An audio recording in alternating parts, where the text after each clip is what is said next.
debate on this bill for more than a year, but the need to pass this bill boils down to two simple words: jobs and costs. It'll create more jobs by bringing good-paying manufacturing back to America from overseas.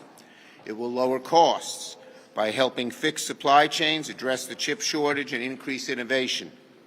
Equally important, the legislation will breathe life back into America's unparalleled innovation machine that's fueled our economy and global leadership for a century.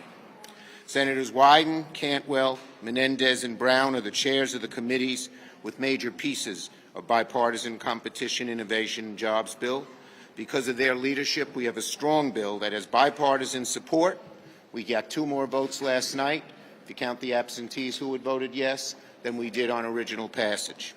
As I've said, Democrats are laser-focused on passing legislation that lowers costs for Americans by fixing supply chain problems that have driven up prices. Last week, Senator Wyden held a hearing in the Finance Committee on lowering the prices for prescription drugs, including insulin.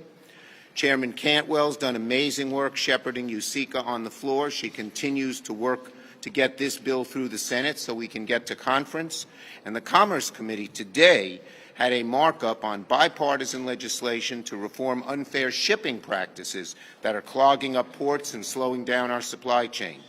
Today, Chairman Brown had a hearing in the Banking Committee on strengthening supply chains. And 3 other committees held hearings on lowering costs, either held them today or will this week. The Senate Help Committee had a hearing today on something Democrats have pushed for months, cutting the cost of child care and preschool.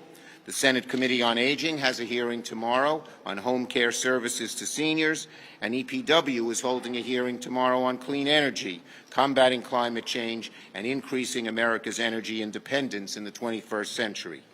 Americans want Congress to lower prices and speed up supply chains. They want us to compete with China. They want us to create good-paying jobs that drive our economy, our economic growth in every corner of the country.